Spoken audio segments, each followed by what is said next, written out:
Disinilah urgensi pentingnya kita mempelajari sirah Nabi Muhammad SAW.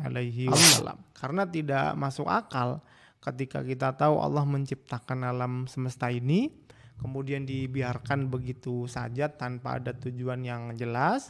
Banyak sekali informasi yang diterima oleh manusia dan dibenarkan ternyata tidak harus dilihat langsung, tapi cukup diberikan informasi dari sumber yang bisa dipercaya.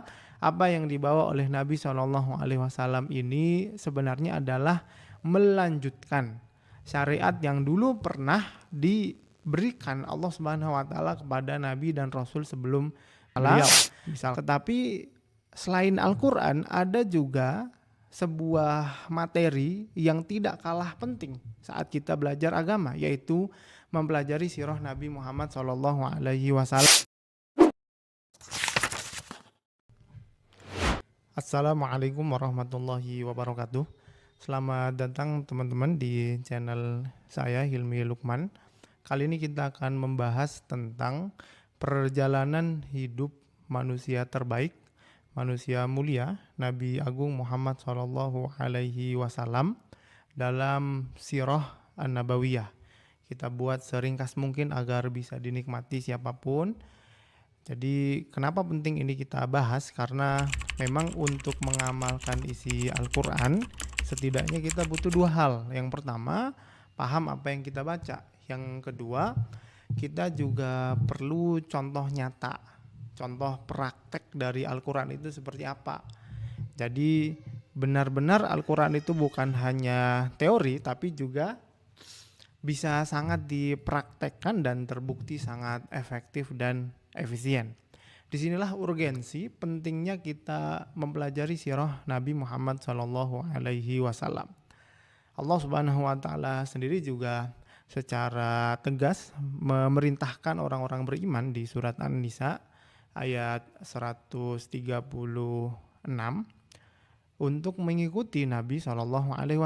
Allah berfirman, ya ayyuhalladzina amanu, wahai orang-orang yang beriman, aminu billah, berimanlah kalian kepada Allah, wa rasulihi, dan kepada rasulnya, yaitu Nabi Muhammad SAW.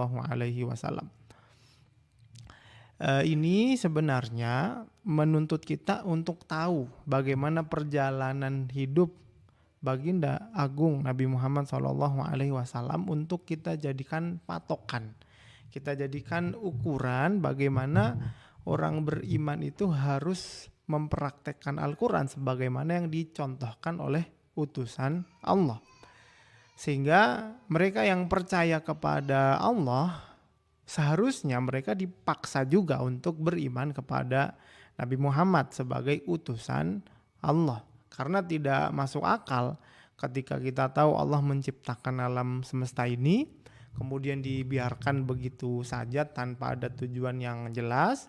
Bahkan kita manusia ketika ingin memproduksi sesuatu, kita bahkan sudah punya sekian tujuan untuk ini, untuk ini. Bagaimana mungkin ini terjadi pada Allah Subhanahu wa taala? Sehingga saat mempelajari sirah Nabi SAW ini kita akan insya Allah menjawab semua keraguan apakah benar Nabi SAW itu adalah utusan Allah Subhanahu wa taala.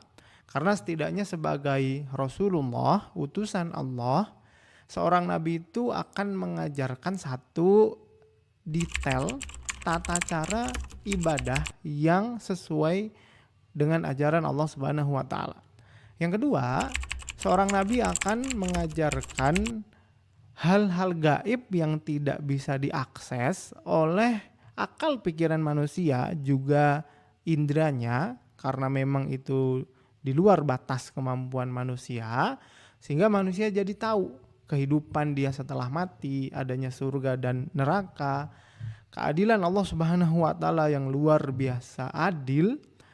Nggak mungkin itu kita dapat kecuali dari informasi yang bisa sangat dipercaya, yaitu seorang nabi utusan Allah Subhanahu wa taala.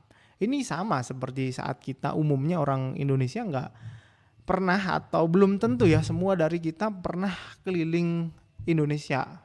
Udah ke Sumatera, ke Kalimantan, ke Sulawesi, ke daerah Papua. Banyak yang belum pernah.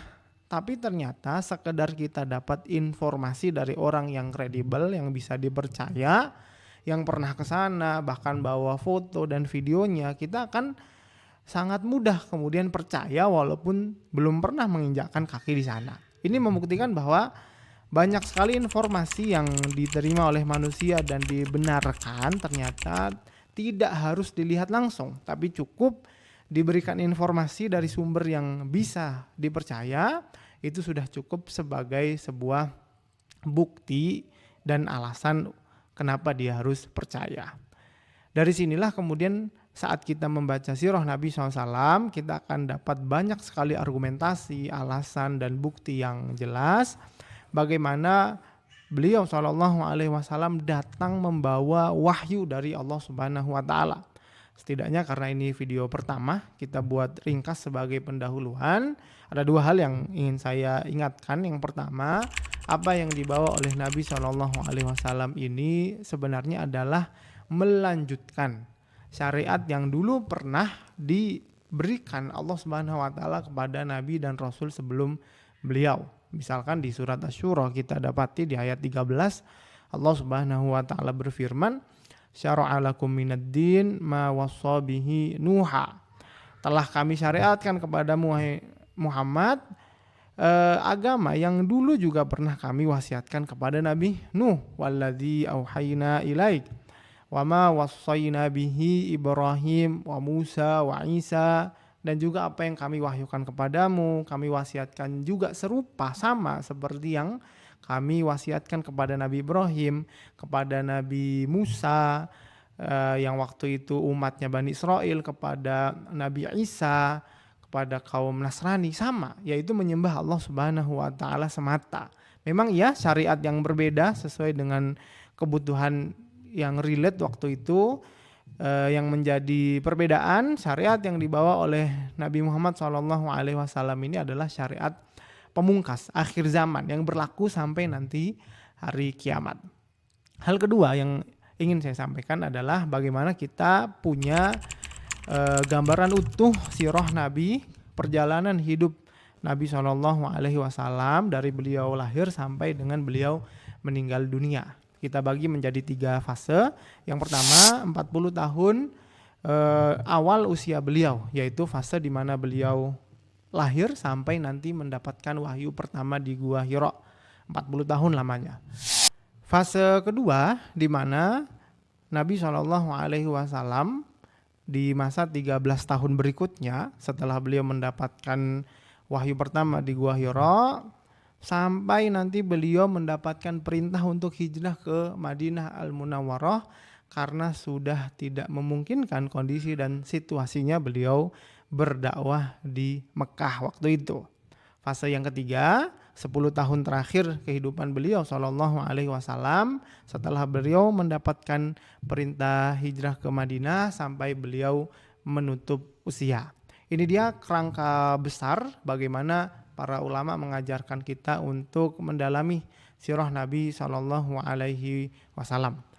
Teman-teman juga perlu tahu bahwa ternyata saat seseorang ingin mempelajari Islam lebih dalam, bukan hanya Al-Quran yang menjadi prioritas utama kita. Kita belajar bagaimana cara baca, kita belajar isi kandungannya, kita belajar cara mempraktekkan Al-Quran, bahkan jika memungkinkan di antara kita ada yang mampu menghafal sampai terus menghafal setiap ayat yang kita baca, dan semuanya pasti penuh dengan banyak pahala dari Allah Subhanahu wa Ta'ala. Tetapi selain Al-Quran ada juga sebuah materi yang tidak kalah penting saat kita belajar agama, yaitu mempelajari sirah Nabi Muhammad SAW. Karena di sini nanti kita akan langsung melihat secara nyata bagaimana Al-Quran itu dipraktekkan sesuai dengan komentar istri Nabi SAW saat ditanya bagaimana akhlak Nabi SAW. Kana khuluquhul Quran, akhlak, etika, tindak tanduk beliau Nabi SAW itu persis seperti apa yang diperintahkan Al-Quran. Jadi semoga ini bermanfaat. Semoga nanti kedepannya akan kita lanjutkan di episode selanjutnya. Silahkan komen bagi yang mau bertanya, yang ingin sharing tentang apapun yang berkaitan dengan sirah Nabi Muhammad SAW. Silahkan kita saling berbagi, memberikan manfaat sebanyak-banyaknya. Like dan subscribe channel ini, semoga banyak memberikan manfaat. Wassalamualaikum warahmatullahi wabarakatuh.